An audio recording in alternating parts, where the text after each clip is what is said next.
नमस्कार। वीडियो की संख्या में देखते हैं आधुनिक भारत यानी मॉडर्न इंडियन हिस्ट्री और यह बेस्ड ऑन माइंड मैप यानी जीएस वर्ड के एक महत्वपूर्ण नोट्स पर आधारित है। और यह अंक देखें यानी लेक्चर का अंक देखें तो आगामी सभी प्रतियोगी परीक्षाओं के दृष्टिकोण से अति महत्वपूर्ण साबित हो सकता है। जिसके अंतर्गत देखें तो उत्तर प्रदेश लोक सेवा आयोग द्वारा आयोजित अपर पीटी एग्जाम 2025, इसके अलावा आरओ यानी समीक्षाधिकारी सहायक समीक्षाधिकारी पुनर्परीक्षा 2023 के लिए अंक अति महत्वपूर्ण साबित हो सकता है। इसके अलावा राज्य लोक सेवा आयोग में देखें तो बीपीएससी, एमपीएससी, जीपीएससी, यूपीएससी, साथ ही संघ लोक सेवा आयोग यानी यूपीएससी, यूपीटीपीएससी, एसएससी और शिक्षक भर्ती के लिए अंक अति महत्वपूर्ण साबित हो सकता है आधुनिक भारत का। तो आधुनिक भारत के इस अंक में यानी इस लेक्चर में देखते हैं आधुनिक भारत के अंतर्गत इस लेक्चर में 1857 का विद्रोह देखेंगे जो आगामी सभी प्रतियोगी परीक्षाओं के दृष्टिकोण से अति महत्वपूर्ण साबित होगा यह लेक्चर। तो आधुनिक भारत के अंतर्गत जो हमने शुरुआत देखी थी, यहाँ पर यूरोपीय कंपनियों का भारत में आगमन के क्रम को हमने देख लिया है कि पुर्तगाली, डच, अंग्रेज, फ्रांसीसी, डेनिश, फ्रांसीसी आदि यूरोपीय कंपनियों की स्थापना को हमने देख लिया है। आधुनिक भारत के अंतर्गत जो है पुर्तगाली जो वायसरा, अल्मीडा, अल्बुकर्क और नीनो दी कुन्हा इत्यादि के बारे में विस्तार से समझ लिया। डच को देख लिया है, डेनिश और फ्रांसीसियों को भी देख लिया, जिसके अंतर्गत अंग्रेज और फ्रांसीसियों में 3 कर्नाटक के महत्वपूर्ण युद्ध होते हैं। प्रथम कर्नाटक युद्ध जिससे सेंट थोमे का युद्ध जुड़ा हुआ है और ये सारी जानकारी दी जा चुकी है। इसके बाद देखें तो ये सारी जानकारी इसमें जो है अंग्रेज और फ्रांसीसी संबंधित है। द्वितीय कर्नाटक युद्ध को देखा जा सकता है। द्वितीय कर्नाटक युद्ध आपका इसमें महत्वपूर्ण रूप से है, जिसमें यह देख सकते हैं अनरुद्दीन इत्यादि के बीच एक जो आपका युद्ध होता है में अंबर का युद्ध शामिल है। इसमें हमने विस्तार से चर्चा कर लिया। इसके बाद तृतीय कर्नाटक युद्ध देखें तो तीसरे कर्नाटक युद्ध जो सप्तवर्षीय युद्ध होता है, इसी में जो है वांडीवास का युद्ध शामिल होता है, जिसमें फ्रांसीसियों की पूर्णतः पराजय हो जाती है। इस पर हमने विस्तार से चर्चा कर लिया है। और इसके बाद बंगाल और अंग्रेज के अंतर्गत प्लासी की लड़ाई या षड्यंत्र को हमने देखा, जिसमें जो है सिराजुद्दौला जिसका सेनापति जो है मीर जाफर जो गद्दारी करते हैं, इसके कारण यह षड्यंत्र बन जाता है। इसको हमने विस्तार समझ लिया है और यह सारी जानकारी इसमें दी जा चुकी है। इसको आप देख सकते हैं। प्लासी युद्ध के बारे में भी महत्वपूर्ण रूप से चर्चा की जा चुकी है। मीर कासिम के बारे में हमने देखा कि यह जो है महत्वपूर्ण एक नवाब बना बंगाल का, तो इसके मीर कासिम के बारे में देख लिया है। इसके बाद बक्सर का युद्ध निर्णायक युद्ध रहा, जिस प्रकार से वांडीवास का युद्ध निर्णायक रहा अंग्रेजों का फ्रांसीसियों पर, उसी प्रकार से बक्सर के युद्ध निर्णायक रहा भारतीयों पर। यानी बक्सर के युद्ध ने कंपनी को एक अखिल भारतीय शक्ति बना दिया था, देखा जा सकता है। वेरी वेरी इंपॉर्टेंट है। इसमें एक तरफ अंग्रेज थे, दूसरी तरफ यानी मीर कासिम, अवध का नवाब सिराजुद्दौला और जो है जो आपका शाह आलम जो था मुगल सम्राट, इन तीनों की तिकड़ी थी और इन्होंने अंग्रेजों के विरुद्ध लड़ाई की थी, परंतु अंग्रेजों को भी पराजित कर दिया था। इस दौरान हेक्टर मुनरो अंग्रेज सेनापति थे। इसमें विस्तार से चर्चा कर लिया है। इलाहाबाद की 2 महत्वपूर्ण संधियां होती है, इस पर हमने चर्चा के लिए। एक शाह आलम सेकंड के साथ होती है, एक अवध के नवाब के साथ यानी सिराजुद्दौला के साथ होती है। इस पर हमने महत्वपूर्ण से चर्चा कर लिया है। इसको आप देख सकते हैं प्लेट में। भारत में अंग्रेजों की सफलता क्या कारण रहे, इसमें हमने देखा ब्रिटेन औद्योगिक क्रांति की शुरुआत होती है, जिस दौरान पानीपत का युद्ध होता है 1761 ईस्वी में। अब अहमद शाह अब्दाली भारत पर आक्रमण करके भारत को राजनीतिक रूप से अस्थित और लूटता। उसी दौरान जो है इंग्लैंड में औद्योगिक क्रांति होती है, जो कि भारत में अंग्रेज सफलता के कारणों में शामिल होता है। इसके बाद नौसेना की सर्वोच्चता, सैन्य कुशलता, अनुशासन इत्यादि रहा। और यह देखें तो एक शेयर पर आधारित कंपनी थी इसकी, जबकि इसके मुख्य प्रतिद्वंदी जो थे फ्रांसीसी, वह राजाधीन कंपनी थी। तो ये भी सारा है अंग्रेजों द्वारा सेनापति किया जाता था। जबकि पुर्तगाली और डच जो सबसे पहले है वो ईसाइयत के प्रचार पर केंद्रित किए थे, जबकि इनका प्रचार पर केंद्रित नहीं था, व्यापार पर केंद्रित था। और इसलिए 150 वर्षों तक के व्यापार करने के बाद अंग्रेज 200 वर्षों तक भारत में शासन करने में सफल होते हैं। इसके बाद जो होता है यानी यह शक्ति बनने के बाद, भारत में जो शक्ति बनती है बक्सर युद्ध के बाद, यह दीवानी इत्यादि के अधिकार प्राप्त कर लेते हैं। इसके बाद जो है मैसूर और इसके बाद मराठा इत्यादि के साथ या बर्मा और नेपाल इत्यादि के साथ अंग्रेज युद्ध करते हैं। इसमें देखें तो मैसूर को समाप्त करने के लिए प्रथम मैसूर युद्ध के बाद जो होता है प्रथम मराठा युद्ध शुरुआत होती है। तो प्रथम मराठा युद्ध में सालाबाई की संधि के अंतर्गत ये जो है 20 वर्षों तक युद्ध न करने की बात करते हैं अंग्रेज और मराठा, और जो है मैसूर को ये दोनों मिलकर समाप्त करते हैं। इसके बाद 20 वर्ष बाद पुनः जो होता है द्वितीय आंग्ल मराठा युद्ध होता है, पुनः मराठों को भी अंग्रेज समाप्त कर देते हैं। तो ये उनकी रणनीति का हिस्सा रहता है। तो आंग्ल मैसूर युद्ध को हमने विस्तार समझ लिया है। इसके बाद इस लेक्चर में 1857 की महान क्रांति को समझते हैं। तो इसमें देखें 1857 का विद्रोह जो इस लेक्चर में शामिल है, इस पर चर्चा करने जा रहे हैं। तो 1857 का विद्रोह का क्या रहा था। विद्रोह के समय इंग्लैंड के प्रधानमंत्री ने 1857 की क्रांति जब हुई तो उस दौरान इंग्लैंड यानी विद्रोह के समय इंग्लैंड के प्रधानमंत्री कौन था, पामस्टन था। वेरी वेरी इंपॉर्टेंट है कि विद्रोह के समय इंग्लैंड का प्रधानमंत्री पामस्टन था। भारत का गवर्नर जनरल लॉर्ड कैनिंग था, जो कि 1857 के विद्रोह के बाद जो है वह प्रथम वायसराय बनता है लॉर्ड कैनिंग। तो भारत का गवर्नर जनरल लॉर्ड कैनिंग था। विद्रोह के समय कंपनी का मुख्य सेनापति जॉर्ज एनिसन था। विद्रोह प्रारंभ के बाद यानी विद्रोह शुरू हो गया, विद्रोह होने के बाद या विद्रोह प्रारंभ के बाद नियुक्त सेनापति कौन था, कॉलिन कैम्पबेल था। विद्रोह के समय कंपनी का मुख्य सेनापति जॉर्ज एलिसन था, लेकिन विद्रोह प्रारंभ के बाद नियुक्ति किसकी की गई थी सेनापति के रूप में, तो कॉलिन कैम्पबेल की गई थी। विद्रोह के समय भारत का सम्राट जो था वो बहादुर शाह जफर था, यानी बहादुर शाह द्वितीय था, जिसको बहादुर शाह जफर के नाम जानते हैं, जिसको यानी विद्रोह समाप्ति के बाद इसको बर्मा यानी अंगून भेज दिया गया। वहीं पर इसकी मृत्यु के बाद इसको दफना दिया गया। भारत के बाहर मकबरा में ये भी शामिल है, जिस प्रकार से मुगल संस्थापक बाबर का जो है काबुल में है, जहांगीर का लाहौर में, उसी तरह से इसका भी भारत के बाहर रंगून में बहादुर शाह जफर जो अंतिम मुगल बादशाह था। तो इसके बारे में थोड़ा सा विस्तार से देखें तो 1857 की क्रांति, तत्कालिक कारण इसमें क्या है? तत्कालिक कारणों में कारतूसे में गाय और शुअर की चर्बी का होना तत्कालिक कारण इसमें माना जाता है। इसके बाद देखें तो 8 अप्रैल 1857 को मंगल पांडे को फांसी दे दी जाती है। 8 अप्रैल 1857 को मंगल पांडे जी को फांसी दे दी जाती है। तो 10 मई यानी इसके बाद, यानी अप्रैल के बाद 10 मई 1857 को मेरठ से शुरुआत, 10 मई 1857 को मेरठ से शुरुआत इस क्रांति की होती है। 11 मई को बहादुर शाह जफर को विद्रोहियों ने भारत का नेता घोषित कर दिया। और इसमें 8 अप्रैल 1857 को मंगल पांडे को फांसी की सजा क्यों दी गई थी, इसके बैकग्राउंड में थोड़ा चलते हैं। देखें यह घटना क्यों घटित होती है। तो 29 मार्च यानी इससे पहले 29 मार्च, 8 अप्रैल और 29 मार्च के बीच में देखें तो मार्च में जो 31 का मार्च का महीना 2 दिन इसमें, यानी 10 दिन पूर्व, यानी मंगल पांडे को फांसी देने से पहले 10 दिन पूर्व, यानी 29 मार्च 1857 ईस्वी को मंगल पांडे नामक एक सैनिक ने बैरकपुर में गाय की चर्बी मिले कारतूसों को मुंह से काटने से स्पष्ट मना कर दिया। फलस्वरूप उसे गिरफ्तार कर 8 अप्रैल 1857 ईस्वी को फांसी दे दी गई। और इसमें ध्यान दें तो यह है कि 10 मई 1857 यानी यह दिन 10 मई 1857 ईस्वी के दिन मेरठ की पैदल टुकड़ी 20 NI से, यानी पैदल टुकड़ी का नाम क्या है, 20 NI से 1857 की क्रांति की शुरुआत हुई। 1857 की क्रांति के समय भारत का governor general Lord Canning, England का प्रधानमंत्री पार्मस्टन, यानी लिबरल पार्टी का जो था वह पार्मस्टन था, लिबरल पार्टी से। विद्रोह के प्रारंभ को थोड़ा और विस्तार करना चाहें तो देखें, थोड़ी सी और पूर्व की घटना को लेकर चलते हैं। यानी मंगल पांडे का जो मना करना, उससे पहले जो 23 जनवरी 1857, यानी 1857 में ही 23 जनवरी का दिन था। 23 जनवरी 1857 को दमदम के सैनिकों ने कारतूसों के प्रयोग को अस्वीकार कर दिया था। 26 फरवरी, यानी इसके एक महीने बाद, 26 फरवरी, एक महीने से कुछ ज़्यादा, यानी 26 फरवरी 1857 ईस्वी को बहरामपुर के सैनिकों ने कारतूसों के प्रयोग को मना कर दिया और विद्रोह कर दिया। इसके बाद 29 मार्च 1857, जो इस घटना से प्रत्यक्ष रूप से शामिल है इस नोट से, तो 29 मार्च 1857 ईस्वी को 34वीं रेजिमेंट, ध्यान देना कि मंगल पांडे जो है यह 34वीं रेजिमेंट, 29 मार्च 1857 ईस्वी को 34वीं रेजिमेंट बैरकपुर मुर्शिदाबाद के निकट की मंगल पांडे ने अपने साथियों का विद्रोह के लिए आह्वान किया और इसने एडजुटेंट लेफ्टिनेंट बाग की हत्या कर दी। मंगल पांडे ने किसकी हत्या की? एडजुटेंट लेफ्टिनेंट बाग की हत्या कर दी और मेजर सार्जेंट ह्यूमरस पर गोली मारी। मंगल पांडे को 8 अप्रैल, यानी इसके 10 दिन बाद 8 अप्रैल को फांसी पर लटका दिया गया और रेजिमेंट भंग कर दी गई। 24 अप्रैल 1857 ईस्वी को मेरठ में तैनात देसी घुड़सवार सेना के 99 सिपाही ने चर्बी लगे कारतूस को इस्तेमाल करने से इनकार कर दिया। फलस्वरूप 9 मई 1857 ईस्वी को इसमें से 85 को बर्खास्त कर 10 वर्ष की सजा सुनाई गई। इसके बाद 10 मई 1857 ईस्वी को मेरठ में तैनात पूरी भारतीय सेना ने विद्रोह कर दिया और अपने अधिकारियों पर गोली चलाई।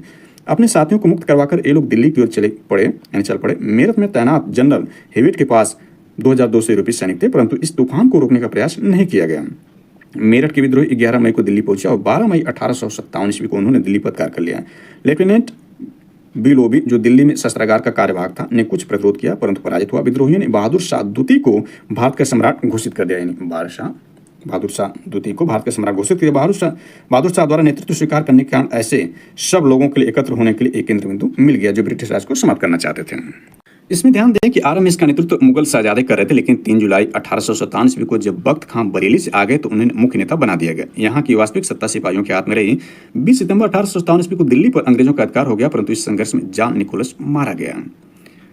हडसन ने सम्राट के 2 पुत्रों मिर्जा मुगल एवं मिर्जा ख्वाजा सुल्तान और पोते मिर्जा अबू बकर को दिल्ली के लाल किले के सामने गोली से मार डाला। हडसन ने बहादुर शाह द्वितीय को हुमायूं के मकबरे में गिरफ्तार कर लिया। उसे निर्वासित कर रंगून भेज दिया गया, जहां 1862 ईस्वी में उसकी मृत्यु हो गई। तो इसको यहाँ पर देखते हैं, यह देखें तो इस समय भारत का गवर्नर जनरल लॉर्ड कैनिंग और अंग्रेज प्रधानमंत्री पाल्मस्टेन लिबरल पार्टी था, इसको हमने देख लिया है। विद्रोह में अंग्रेजों का समर्थन करने वाले राज्य को देखें, हमने इसके स्वरूप इन 1857 की क्रांति के कुछ स्वरूप को समझने का प्रयास किया था। तो विद्रोह में अंग्रेजों का समर्थन करने वाले राज्य कौन थे, यह जानना जरूरी है। गद्दारी करने वाले राज्य कौन थे, भारतीयों का साथ न देने वाले कौन थे। इसमें कहा जा सकता है कि भारत में जितनी लोगों ने आज़ादी की लड़ाई के लिए संघर्ष किया था, बलिदान दिया था, जान दिया, तो उससे ज़्यादा जो है अंग्रेजों का साथ दे रहे थे। अन्यथा संपूर्ण भारत के लोगों ने साथ दिया होता तो 1857 की क्रांति में उसी दौरान भारत को आज़ादी मिल गई होती। लेकिन इसमें जो है कुछ लोगों ने आज़ादी की अलग चलाई थी, बाकी शेष लोग जो है वह समर्थन में थे या तटस्थ थे। तो विद्रोह में अंग्रेजों का समर्थन करने वाले राज्यों में देखें तो ग्वालियर के सिंधिया थे, इंदौर के होलकर थे, भोपाल के नवाब थे। इसके बाद देखें तो जोधपुर के राजा, कश्मीर के महाराजा, हैदराबाद के निजाम, सिख शासकों में पटियाला और नाप के शासक भी शामिल थे, विद्रोह में अंग्रेजों का समर्थन कर रहे थे। इसमें एक एग्जाम के दृष्टिकोण से नोटेड पॉइंट यह है कि विद्रोह के समय मिर्जा गालिब विद्रोह के साथ दिल्ली में ही थे, यानी विद्रोह के दौरान मिर्जा गालिब विद्रोह के साथ दिल्ली में थे। इन्होंने विद्रोह को देखते हुए लिखा कि यहाँ मेरे सामने तख्त का एक विशाल सागर है, केवल खुदा ही जानता है मुझे और क्या देखना बदा है। बहादुर शाह जफर के पतन अंग्रेजों की कूटनीति के साथ साथ जफर के ही एक निकट के रिश्तेदार ने हाथ था जो अंग्रेजों को गुप्त रूप से सूचनाएं दिया करता था। इसका नाम इलाही बख्श था, यानी एक गद्दारों की वजह से ही, चाहे वह देखें तो गांधी युग के दौरान जो क्रांति लड़ी जाती है अंग्रेजों के विरुद्ध, उस दौरान भी देखें तो जो मुखबिर थे या जो गद्दार थे, उन्हीं की वजह से जो क्रांतिकारी जो है वह अपने कार्यों को अंजाम देने में सफल नहीं हो पाते हैं। और अंग्रेजों की फूट डाल और राज करने की नीति के अंतर्गत इस प्रकार से मुखबिर या गुप्तचर जो है ने अपनों को ही धोखा दिया था। ये इतिहास में या भारतीय इतिहास में यह भरा पड़ा है। यूँ कहें कि इलाही बख्श जो था इसके जो है बहादुर शाह की सारी को अपनी सूचनाएं देता था अंग्रेजों को। आगे इसमें देखते हैं क्रांति का प्रभाव क्या हुआ। तो इसमें क्रांति के प्रभाव के अंतर्गत ये देखें तो क्रांति का प्रभाव क्या हुआ। 1858 का भारत शासन अधिनियम पारित कर व्यापक बदलाव किए गए, यानी 1857 की क्रांति के बाद 1858 का भारत शासन अधिनियम पारित कर व्यापक बदलाव किए गए। ब्रिटिश कंपनी का स्थान ब्रिटिश क्राउन ने ले लिया। गवर्नर जनरल का नाम बदलकर वायसराय किया गया। लॉर्ड कैनिंग प्रथम वायसराय बना और अंतिम गवर्नर जनरल भी था। अंतिम गवर्नर जनरल यानी लॉर्ड कैनिंग रहा और प्रथम वायसराय भारत का बना। 1857 की क्रांति के बाद भारत के राज सचिव का नया पद पील आयोग की सिफारिश पर सेना में बदलाव कर अंग्रेज सैनिकों एवं पदाधिकारियों में वृद्धि हुई। यानी पील आयोग, ध्यान देना है कि भारत के राज सचिव का नया पद पील आयोग की सिफारिश पर आया था। सेना में बदलाव कर अंग्रेज सैनिकों एवं पदाधिकारियों में वृद्धि कर दी गई। सैनिक अनुपात 2:1 का रखा गया, यानी 2 सैनिक पर 1 भारतीय रखे गए। बिहार अवध के सैनिकों को गैर लड़ाकू घोषित कर उनके बदले सिख, गोरखा, पठानों की लड़ाकू जातियां घोषित की गई। विलय की पूर्व नीति के बदले भारतीय शासकों को उत्तराधिकारी चुनने का अधिकार दे दिया गया। एक नवीन कृषि नीति जारी की गई।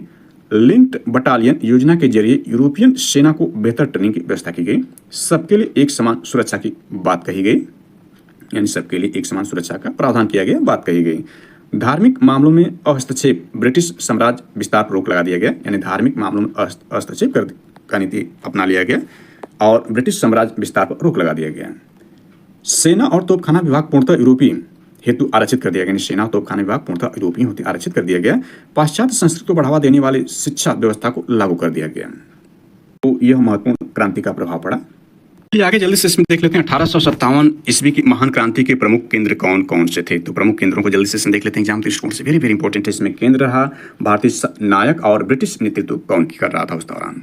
तो दिल्ली को हमने देख लिया, लेकिन दिल्ली से शुरू करते हैं। तो दिल्ली जो केंद्र था, इसके भारतीय नायक कौन थे। तो बहादुर शाह जफर, बख्त खां, सैनिक नेतृत्व इसमें जो है बख्त खां कर रहा था। बख्त खां को हमने देखा कि इसमें भारतीय नायक जो है दिल्ली पर बहादुर शाह जफर, जो अंतिम मुगल बादशाह था, यह बहादुर शाह जफर या बहादुर शाह द्वितीय, और सैन्य नेतृत्व बख्त खां कर रहा था और ब्रिटिश नेतृत्व इसमें निकलसन एवं हडसन कर रहे थे। और हमने देखा कि इसमें जो 20 सितंबर 1857 को दिल्ली पर अंग्रेजों का अधिकार हो गया, परंतु इस संघर्ष में जॉन निकोलसन यह जो है यह मारा गया।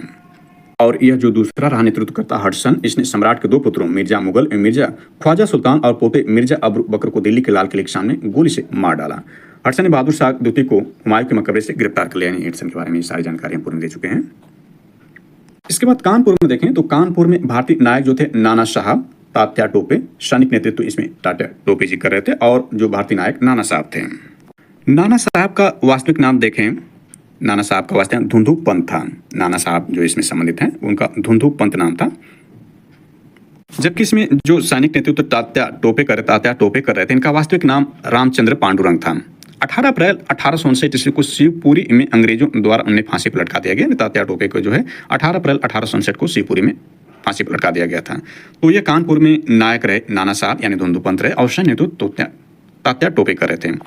और दिल्ली में जो विद्रोह हुआ था ये देखें तो 12 मई 1857 ईस्वी को हुआ था और विद्रोह दबाने की तिथि यानी कब दबा दी गई थी तो 21 सितंबर 1857 को। यानी 21 सितंबर 1857 को विद्रोह दबा दिया गया था। जबकि कानपुर में देखें जो विद्रोह की शुरुआत हुई थी वो 5 जून 1857 को, यानी 5 जून 1857 को जो है वह कानपुर में विद्रोह की शुरुआत हुई थी और समाप्त जो हुआ था 6 सितंबर 1857 को इसका समाप्त हो गया था। और यहाँ जो है ब्रिटिश नेतृत्व कैम्पबेल कर रहा था। ये वही कैम्पबेल है, हमने देखा विद्रोह प्रारंभ के बाद नियुक्त सेनापति कालीन कैम्पबेल था, तो यही कैम्पबेल जो है ब्रिटिश नेतृत्व कर रहा था कानपुर में। इसके बाद लखनऊ में देखें तो लखनऊ में जो नायक थे बेगम हजरत महल जी थी, यानी नायिका यहाँ जो है लखनऊ की बेगम हजरत महल जी थी। और लखनऊ में जो प्रारंभ होता है यानी विद्रोह प्रारंभ होता है 4 जून, यानी कानपुर से एक दिन पूर्व ही, यानी 4 जून 1857 ईस्वी को लखनऊ में विद्रोह होता है। जबकि हमने देखा कानपुर 5 जून को था, तो 4 जून 1857 ईस्वी को जो है लखनऊ में विद्रोह प्रारंभ होता है। और ये मार्च 1858 यानी मार्च 1858 में इसका दमन कर दिया जाता है। और यहाँ पर भी जो देखें वह कैम्पबेल रहता है, हेनरी लॉरेंस और कैम्पबेल यहाँ ब्रिटिश नेतृत्व करते हैं। झांसी में देखें तो यहाँ की नायिका भारतीय नायिका रानी लक्ष्मीबाई जी थी झांसी में। और यह जून 1857, यहाँ पर जून 1857 में जो है विद्रोह शुरू होता है और यह 3 अप्रैल 1858 को विद्रोह दबा दिया जाता है, यानी ये भी साल भर तक चलता है। और इसमें ब्रिटिश नायक जो रहता है नेतृत्व करता है हीरोज करता है। इलाहाबाद देखें जो अब प्रयागराज हो चुका है, पूर्व में भी प्राचीन काल में भी प्रयागराज था, बीच में मध्यकाल में इलाहाबाद हो गया था और वर्तमान में यह पुनः प्रयागराज है। तो प्रयागराज में देखें यहाँ भारतीय नेतृत्व नायक जो थे लियाकत अली जी थे। और इलाहाबाद में जो शुरुआत हुई 1857 ईस्वी में ही इसकी शुरुआत हुई थी और दमन इसका 1858 में हो गया था। और यहाँ जो था ब्रिटिश नेतृत्व कर्नल नील कर रहा था इलाहाबाद में। इसके बाद देखें जगदीशपुर, वेरी वेरी इंपॉर्टेंट, जो बिहार में जगदीशपुर है, यहाँ का नेतृत्व भारतीय नायक में कुंवर सिंह जी कर रहे थे। कुंवर सिंह जी अगस्त 1857 विद्रोह प्रारंभ होता है, अगस्त 1857 में यहाँ विद्रोह प्रारंभ होता है और 1858 में इसको दबा दिया जाता है। और यहाँ पर जो अंग्रेज यानी ब्रिटिश नायक जो थे विद्रोह दबाने वाले में विलियम टेलर एवं विंसेंट आयर थे, यानी विलियम टेलर विंसेंट आयर यहाँ ब्रिटिश नेतृत्व कर रहे थे। बरेली में देखें तो यहाँ नेतृत्व खान बहादुर खां जी कर रहे थे बरेली में। यह 1857 में यहाँ प्रारंभ हुआ था, 1858 में इसको दबा दिया गया था। और यहाँ जो हडसन ब्रिटिश नेतृत्व कर रहा था। फैजाबाद में देखें तो मौलवी अहमद उल्ला जी भारतीय नायक थे और ब्रिटिश नेतृत्व कर्नल नील यहाँ कर रहा था। कहाँ पर? फैजाबाद में। और ये 1857 इसमें प्रारंभ हुआ, 58 में इसको भी दबा दिया गया। इसके बाद देखें फतेहपुर में यह भारतीय नायक अजी मुल्ला जी थे और इसकी भी शुरुआत 1857 ईस्वी में होती है और 1858 इसको दबा दिया जाता है। और यहाँ ब्रिटिश नेतृत्व जनरल रेनॉल्ड कर रहा था। इसके अलावा देखें तो इसमें महत्वपूर्ण रूप से यह है कि नोट में ग्वालियर में देखें जो भारतीय नायक थे, ग्वालियर जो मध्य प्रदेश में, भारतीय नायक तात्या टोपे जी थे। तात्या टोपे जी को हमने देखा कि यह कानपुर में जो है सैनिक नेतृत्व कर रहे थे और इनका नाम हमने देखा रामचंद्र पांडुरंग था। और 18 अप्रैल 1859 ईस्वी को शिवपुरी में अंग्रेजों ने इनको फांसी पर लटका दिया था पकड़ करके। इसके बाद देखें संबलपुर में जो भारतीय नायक सुरेंद्र साय जी थे। हरियाणा में देखें तो राव तुलाराम जी थे। मंदसौर में देखें तो फिरोज शाह जी थे। फिरोज शाह कौन थे? शाहजादा हुमायूं को जो है फिरोज शाह के नाम जाना जाता है, ये शाहजादा हुमायूं है। वो अन्य प्रमुख आंदोलनकारी संबंधित रहे, यानी ये वेरी वेरी इंपॉर्टेंट है। 1800 तक महान क्रांति के प्रमुख केंद्रों और भारतीय नायक और ब्रिटिश नेतृत्व कौन कर रहा था और कब प्रारंभ हुआ था और कब अंग्रेजों ने दबा दिया था, ये सारी जानकारी इस नोट्स में निहित है। अब इसमें देख लेते हैं 1857 के विद्रोह पर लिखी गई प्रसिद्ध किताबों को देख लेते हैं, वेरी वेरी इंपॉर्टेंट है। यानी 1857 के विद्रोह पर जो प्रसिद्ध किताबें लिखेंगे उसमें देखें तो बी.डी. सावरकर जी की एक महत्वपूर्ण बुक है the Indian war of independence 1857, यानी वेरी वेरी इंपॉर्टेंट है। बी.डी. सावरकर जी की बुक्स अक्सर पूछता है कि the Indian war of independence 1857 किसने लिखी है? तो बी.डी. सावरकर जी ने लिखी है। इसके बाद द सिपाही म्यूनिटी एंड द रिवेलियन ऑफ 1857 किसने लिखी है? तो आर.सी. मजूमदार जी ने लिखी है, वेरी वेरी इंपॉर्टेंट है भी है। इसके बाद 1857 यानी 1857, यानी ध्यान देना है कि यह 1857 ही है। 1857 किसने लिखी है? तो सुरेंद्रनाथ सेन जी ने लिखी है, वेरी वेरी इंपॉर्टेंट है। यानी 1857 ये आपका वर्ड में 1857 और 1857 ये वर्ड में तो सुरेंद्रनाथ सेन जी ने लिखी है। असबाब ए बगावत ए हिंद ये सर सैयद अहमद खां जी ने लिखी है, वेरी वेरी इंपॉर्टेंट है। असबाब ए बगावत ए हिंद सर अहमद खां जी ने लिखी है। इसमें देखें सब में जो लिखे हैं 1857 जुड़ा हुआ है, इसमें 1857 नहीं है। असबाब ए बगावत ए हिंद सर सैयद अहमद खां जी ने लिखा है, वेरी वेरी इंपॉर्टेंट है। और इस पर देखें तो 1857 की क्रांति के बारे में इतिहासकारों का मत क्या है? तो बी.डी. सावरकर जी ने जो अपनी बुक लिखी है, इन्होंने क्या कहा है? बी.डी. सावरकर जी ने कहा है कि यह भारत का प्रथम स्वतंत्रता संग्राम था। बी.डी. सावरकर जी ने कहा है कि यह भारत का प्रथम स्वतंत्रता संग्राम था। इनकी बुक का नाम हमने देख लिया। इसके बाद देखें तो डिज़रायली ने क्या कहा, यानी इतिहासकार जो डिज़रायली उसने कहा है कि राष्ट्रीय विद्रोह था। इसके बाद सर जॉन लॉरेंस एवं सीले ने कहा यह पूर्णतः सिपाही विद्रोह था। इसके बाद जेम्स आउट्रम डब्ल्यू टेलर ने क्या कहा, यह कहा अंग्रेजों के विरुद्ध हिंदू मुसलमानों का षड्यंत्र था। इसके बाद टी.आर. होम्स देखें, टी.आर. होम्स जो इतिहासकार उसने क्या कहा, बर्बरता तथा सभ्यता के बीच युद्ध कहा है उसने। इसके बाद देखें जो इतिहासकार L.E.R. रीच हैं, L.E.R. रीच, इन्होंने क्या कहा, यह धर्मांधों का ईसाइयों के विरुद्ध युद्ध इसने कहा है। यानी इतिहासकार जो L.E.R. रीच है उन्होंने कहा है कि धर्मांधों का ईसाइयों के विरुद्ध युद्ध था। यहाँ पर दिया गया है, उसको हम अलग से जोड़ लिए थे उसमें। तो यहाँ देखें 1897 विद्रोह के इतिहासकारों का मत इसमें देखें तो ये सारे दिए गए हैं। यह जन क्रांति थी, डॉक्टर रामविलास शर्मा जी का कहना है। 1897 विद्रोह के इतिहासकारों के मत में यह जन क्रांति डॉक्टर रामविलास शर्मा जी का कहना है। यह राष्ट्रीय विद्रोह था, बेंजामिन डिज़रायली का कहना है। यह सभ्यता और बर्बरता का संघर्ष था, टी.आर. होम्स का कहना है। यह ईसाइयों के विरुद्ध एक धर्म युद्ध था, L.R. रीच का कहना है। यह विद्रोह राष्ट्रीय स्वतंत्रता हेतु सुनियोजित युद्ध था, बी.डी. सावरकर और रसिक मेहता जी का कहना है। 1857 का विद्रोह स्वतंत्रता संग्राम नहीं था, R.C. मजूमदार जी का कहना है। यह पूर्णतः सिपाही विद्रोह था, सर जॉन लॉरेंस और सीले का कहना है। हिंदू मुस्लिम षड्यंत्र का परिणाम था, यह सर जेम्स आउट्रम और डब्ल्यू टेलर का यह कहना है। यानी 1857 विद्रोह के इतिहासकारों का यह महत्वपूर्ण मत रहा। अब इसको थोड़ा सा उस क्षेत्रों के बारे में चर्चा कर लेते हैं जो अछूता रहा इसमें। तो विद्रोह का प्रसार के अंतर्गत देख लेते हैं। तो मेरठ से प्रारंभ हुए 1857 ईस्वी की विद्रोह की ज्वाला देश के अन्य भागों में तेजी से फैलने लगी। आधुनिक उत्तर प्रदेश में जो उस समय उत्तर पश्चिमी प्रांत और अवध के नाम से जाना जाता था, जो उत्तर प्रदेश आज उत्तर प्रदेश उस समय उत्तर पश्चिमी प्रांत और अवध के नाम से जाना जाता था, विद्रोह की भावना सबसे भयंकर रूप से प्रकट हुई। अन्य प्रांतों में भी इसका प्रसार तेजी से हुआ, परंतु दक्षिण भारत के क्षेत्रों में विद्रोह ज्यादा फैल न सका। मद्रास तो बिल्कुल अछूता रहा। ज्यादातर जगहों पर सेना के साथ साथ आम जनता ने भी हिस्सा लिया, परंतु मुजफ्फरपुर और सहारनपुर में आम जनता ने हिस्सा नहीं लिया। विद्रोह के प्रमुख केंद्रों को हमने देख लिया कि लखनऊ को हमने देखा कि प्रमुख केंद्रों में शामिल है, ये लखनऊ रहा। इसमें कर लेते हैं लखनऊ के बारे में, यूपी स्पेशल के लिए महत्वपूर्ण हो सकता है। तो लखनऊ के बारे में देखें तो अवध के नवाब वाजिद अली शाह को कुशासन के आधार पर गद्दी से उतारने और निर्वासित किए जाने से लोगों में असंतोष था। कुछ ऐसे भी नेता थे जिन्होंने स्थिति का फायदा उठाने की कोशिश की। ऐसे लोगों में फैजाबाद के मौलवी अहमद उल्ला शाह प्रमुख थे। उन्होंने लोगों को जिहाद के लिए उत्तेजित किया। इसी संदर्भ में नाना साहब और अजमुल्ला लखनऊ आए। 30 मई 1897 को यहाँ सिपाहियों ने विद्रोह कर दिया। 4 जून को बेगम हजरत महल ने विद्रोह की कमान संभाली और अपने अल्प वयस्क पुत्र विजरिस कादिर को नवाब घोषित कर दिया। जून के अंत तक अवध में शायद ही ऐसा कोई जिला बचा हो जहां विद्रोहियों के हाथ में न रहा हो। जून 1857 ईस्वी के मध्य में रेडेंसी का घेरा शुरू और 21 मार्च 1858 ईस्वी तक युद्ध जारी रहा। यहाँ के चीफ कमिश्नर लॉरेंस रेडेंसी की रक्षा करते हुए मारे गए। बेगम हजरत महल हाथी पर चढ़कर अपनी सेना को युद्ध क्षेत्र में प्रोत्साहित करती रही। मार्च 1858 में कैम्पबेल ने यहाँ के विद्रोह को समाप्त कर लखनऊ पुनः कब्जा कर लिया। हजरत ने आत्मसमर्पण करने से इनकार कर दिया और नेपाल चली गई। लखनऊ के हाथ से निकल जाने पर मौलवी अहमद शाह ने गुरुला युद्ध शुरू किया। अंत में भी मोहम्मदी गए तो ओइयों के राजा ने विश्वासघात करके उनको मार दिया।